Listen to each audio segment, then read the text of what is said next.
tal? ¿Cómo le va? Bienvenidos a Impacto Económico. Soy Edson Sánchez. Vamos a repasar los titulares de esta jornada. En Bolivia, trabajadores de distintos sectores de la economía rechazan los despidos en medio de la actual crisis sanitaria por la COVID-19. En el segmento En Contexto vamos a ampliar la información sobre las medidas coercitivas que aplica Estados Unidos y Europa contra Siria. El PIB del Reino Unido registra una caída en el primer trimestre de este año debido a la pandemia de la COVID-19. En Economía 360 le contamos los números y los sectores afectados.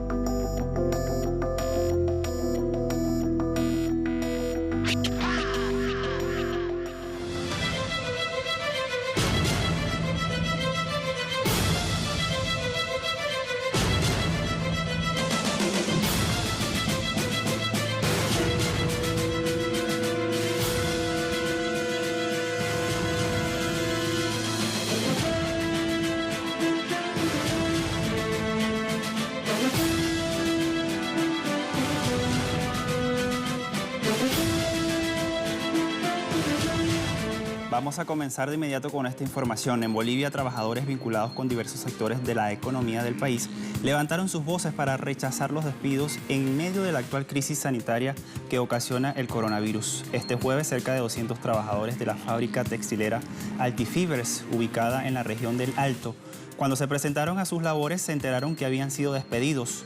Los operarios de la fábrica ya habían protestado que se les deben sus pagos correspondientes a los meses de marzo y abril y ahora se les despide sin que el gobierno de facto haya emitido un pronunciamiento al respecto.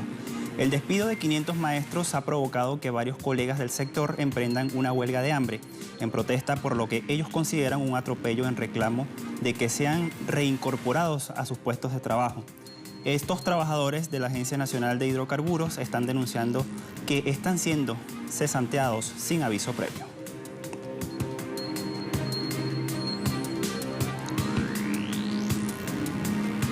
Y el gobierno de Costa Rica firmó una directriz para facilitar la reactivación económica tras la crisis por la COVID-19.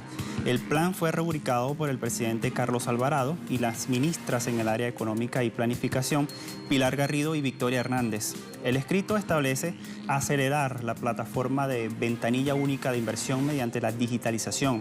El objetivo es reducir los trámites en entidades del gobierno y las municipalidades para reactivar la economía y generar de esta manera empleos. Asimismo, se agilizará la construcción y la apertura de nuevos negocios tras las medidas anunciadas por el gobierno el pasado 7 de mayo. En este sentido, la directriz busca impulsar una agenda para simplificar o eliminar los trámites, 119 en total, beneficiando a las personas y al sector productivo. Entre tanto, la ministra Garrido expresó que confía en las tecnologías para agilizar los trámites y así mejorar el clima de los negocios y las inversiones en este país. La gobernadora de Puerto Rico, Wanda Vázquez, firmará una orden ejecutiva para el desembolso de 2.200 millones de dólares asignados por el gobierno federal mediante la ley conocida como CARES. Vázquez dijo que este plan estratégico se fundamenta en 3 pilares. El primero de ellos tiene que ver con fortalecer programas sanitarios para contener el virus, luego reactivar la economía para proteger los empleos y mantener las operaciones gubernamentales para no perjudicar los servicios de los ciudadanos. Otros 200 millones de dólares se entregarán a los trabajadores independientes, quedando en $1.000 por persona. También se destinarán $5.000 para las empresas entre 2 y 49 empleados y $10.000 para las que tengan más de 50 empleados. Los hospitales recibirán 150 millones de dólares y las empresas del sector turismo recibirán 50 millones. También se otorgarán 150 millones de dólares para el Fondo de Desempleo y otros 100 millones para la compra de equipos de protección de las oficinas gubernamentales. Igualmente se creará un programa con 350 millones de dólares para pagar la nómina del sector privado por la interrupción de sus operaciones.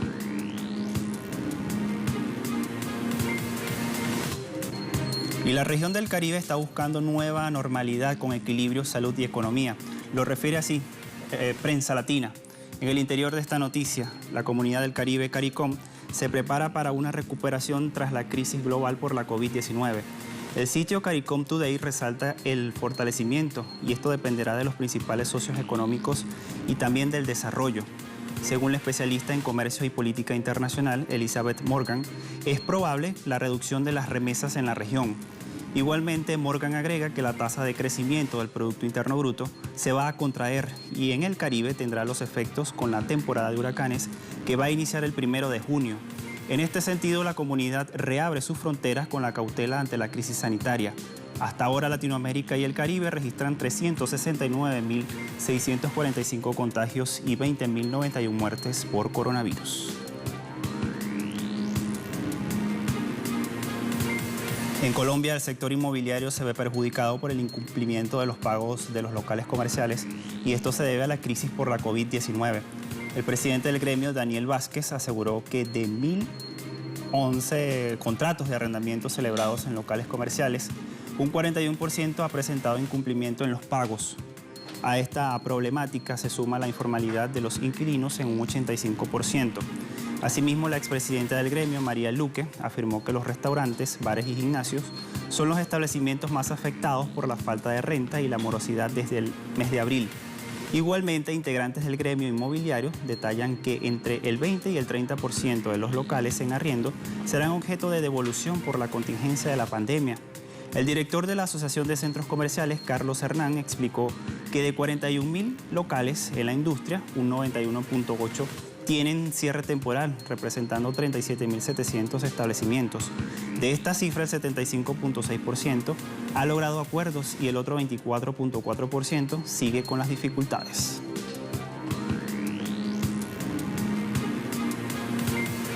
De las medidas coercitivas contra Siria vamos a estar hablando al regreso de esta primera pausa. No se aparte que volvemos en breve.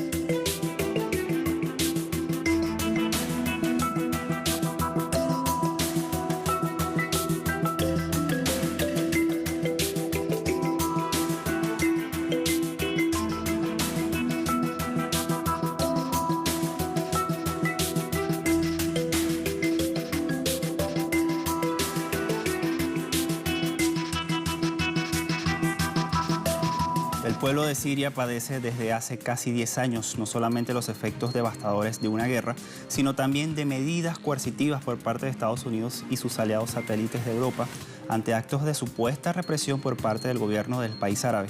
En este segmento, en contexto, vamos a ampliar qué alcance han tenido las mal llamadas sanciones contra Siria y las repercusiones en su economía en los últimos años. A finales del mes de abril del año 2011, Estados Unidos comenzó la aplicación de medidas coercitivas contra el presidente de Siria, Bashar al-Assad, funcionarios estatales y familiares del mandatario. En junio de ese mismo año, el Departamento del Tesoro estadounidense incluyó al Banco Comercial de Siria y sus filiales en Líbano en su lista negra de las empresas afectadas por la congelación de activos. Washington también prohibió a sus ciudadanos invertir en exportaciones a Siria, así como las importaciones estadounidenses de productos petroleros. La Unión Europea se unió al cerco contra el presidente sirio, extendiendo medidas similares a las de Estados Unidos para afectar la economía del país árabe. En mayo de 2011, impuso en una lista de sancionados al mandatario sirio y altos funcionarios, procedió a congelar activos, prohibió viajes entre ambas regiones y aplicó un embargo de armas a Siria. Otra de las acciones arbitrarias están relacionadas con la prohibición de importaciones de crudo sirio por parte de la Unión Europea, sanciones contra su sector financiero, así como la prohibición de comercio de oro y otros metales preciosos. Las acciones de bloqueo han dificultado a Siria su relacionamiento comercial a lo largo de los últimos años y en el contexto de la actual pandemia sanitaria por la COVID-19. Tanto Estados Unidos como la Unión Europea no han bajado la guardia. El presidente estadounidense Donald Trump decidió extender el pasado 8 de mayo de 2020 las medidas unilaterales por otro año. Por su parte, la Comisión Europea presentó en mayo de 2020 una guía para ayudar a los actores humanitarios a realizar su actividad en Siria en medio de la pandemia del coronavirus, también en el mes de mayo del presente año. No obstante, el supuesto apoyo humanitario se hará sin contravenir las denominadas sanciones de la Unión Europea.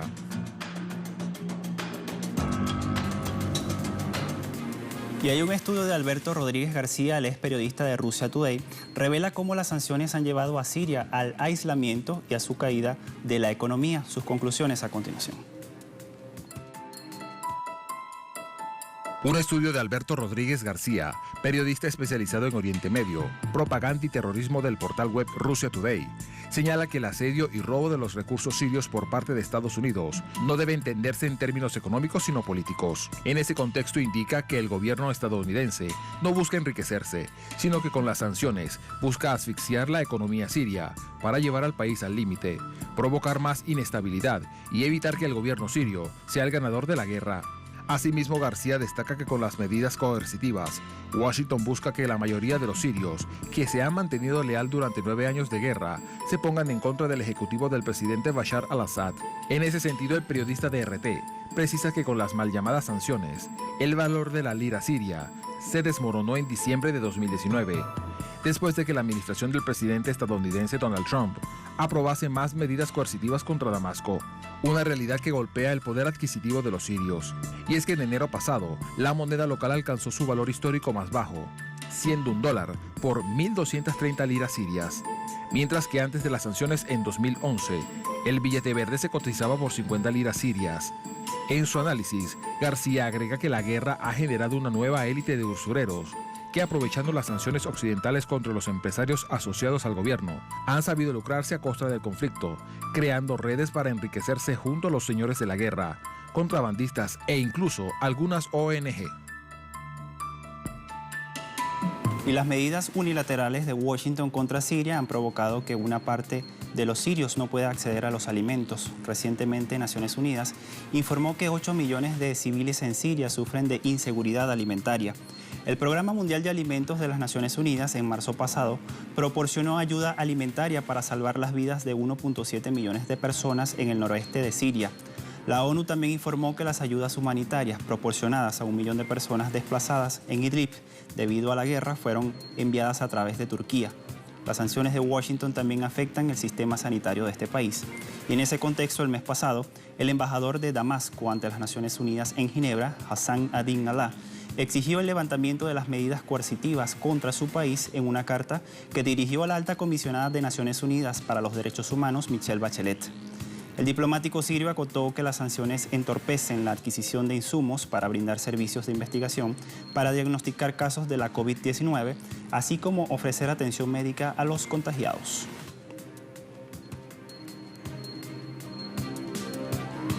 Sin embargo, a pesar de los años de guerra terrorista impuesta, Siria se recupera y lleva a cabo enormes esfuerzos para protegerse de la pandemia del coronavirus.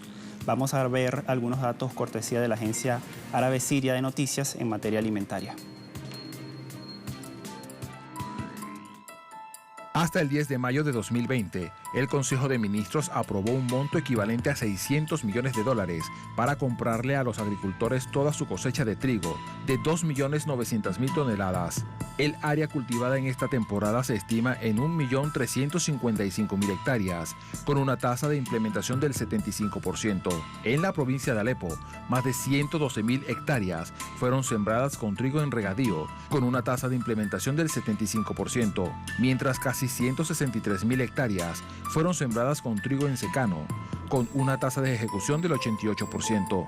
La Comisión para Asuntos Económicos y Energéticos del Parlamento sirio examinó el proyecto de ley que estipula la ratificación del contrato firmado entre Siria y la República Islámica de Irán acerca de la exploración, desarrollo y producción del crudo en el bloque 12 de la región nororiental de Bucamal. El gobierno aprobó un plan para recuperar la actividad económica y decidió crear 75 mercados populares. En la provincia de Homs se incluyó la rehabilitación de la infraestructura de servicios para 150 torres residenciales y 101 edificios en el suburbio de Baer. Mientras tanto, las autoridades de los Ministerios de Agricultura y de Recursos Hídricos trabajan para aumentar las áreas sembradas de algodón, uno de los cultivos estratégicos en Siria. Ambos ministerios garantizan los requerimientos para la producción de fertilizantes e insecticidas, además de rehabilitar las redes de irrigación que fueron dañadas por el terrorismo. El PIB del Reino Unido está a la baja. Establecemos una segunda pausa. Ya regresamos con más.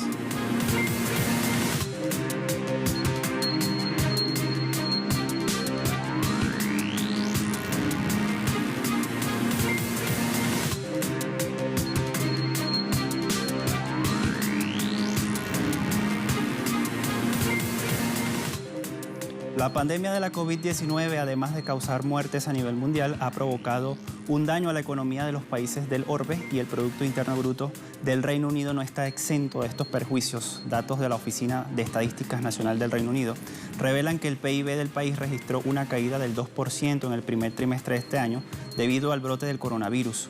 Asimismo, en la baja en dicho periodo, también influye la reducción que tuvo el Producto Interno Bruto en marzo pasado, cuando se reflejó en un 5.8% respecto al mes anterior a causa de esta enfermedad, la COVID-19. En los 3 primeros meses del año, los sectores económicos más afectados fueron la agricultura, que retrocedió un 0.2%, y la producción 2.1%, mientras que el sector servicios cayó 1.9% y la construcción 2.6%. Sin embargo, los economistas pronosticaron que los datos económicos del Reino Unido serán peores en abril. El Banco de Inglaterra incluso estimó que la economía británica se va a reducir en aproximadamente 25% en el segundo trimestre de este año. El coronavirus también afectará a las empresas aseguradoras a nivel mundial. El mercado de seguros británicos, Lloyd's de Londres, pronostica que la pandemia de la COVID-19 le costará a la industria aseguradora global alrededor de 203.000 millones de dólares. Lloyd's mismo espera pagar hasta 4.300 millones de dólares en reclamos de coronavirus, lo que pone el costo en una magnitud similar a los ataques terroristas ocurridos el 11 de septiembre de 2001. La empresa británica también señala que estas pérdidas podrían aumentar aún más si el bloqueo actual contra el virus continúa otro trimestre. Agrega que la industria global de seguros está pagando una amplia gama de políticas para apoyar a las empresas y a las personas afectadas por la pandemia. El gobierno francés reaccionó este jueves con advertencias al grupo farmacéutico francés Sanofi tras las polémicas declaraciones de su consejero delegado en las que decía que si conseguían una vacuna contra el coronavirus, Estados Unidos tendría el primer lugar. La oficina del presidente Emmanuel Macron dijo que mantendría conversaciones con los ejecutivos de Sanofi en el Palacio Élysée del principios de la próxima semana. También insistió en que cualquier vacuna debe considerarse un bien público global que no se someta a las fuerzas del mercado. Sin embargo, el presidente de Sanofi en Francia, Olivier Boguilot, rectificó al decir que cuando se desarrolle una vacuna contra la COVID-19 será accesible para todos los países y también para los franceses. Y el primer ministro de Japón, Shinzo Abe, levantó un estado de emergencia impuesto debido al coronavirus para la mayoría del país, pero lo mantuvo en su lugar para las principales ciudades de Tokio y Osaka. Abe explicó que el final de las medidas de confinamiento en 39 de las 47 prefecturas de este país se realiza antes de lo previsto y tendrá un efecto inmediato.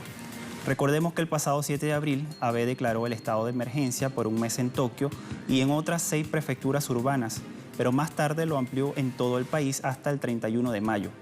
Abe añadió que para fortalecer el presupuesto de emergencia de 117 billones de yenes, el gobierno asignará inmediatamente el presupuesto adicional secundario.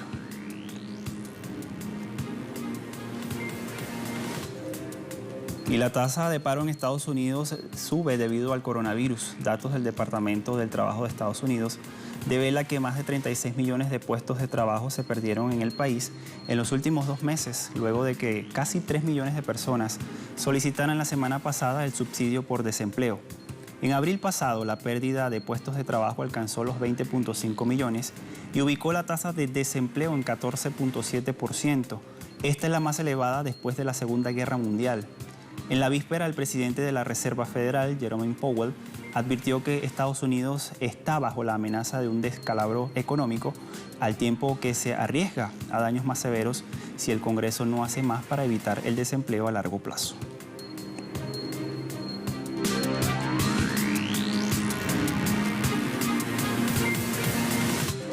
Pasamos a revisar los indicadores petroleros al cierre de la jornada de este jueves. Vamos a sumar de inmediato WTI, 26.31 dólares el barril, sube 4.3%. Tenemos Brent de referencia en Europa, 30.33 dólares el barril y sube 3.91%. Y la cesta venezolana se ubica en 95.14 yuanes y tiene un alza de 26.79 yuanes al cierre de la semana pasada. Con estos indicadores ponemos punto final a esta emisión de Impacto Económico. La invitación para que sigan nuestras redes sociales. A todos muchas gracias. Hasta la próxima.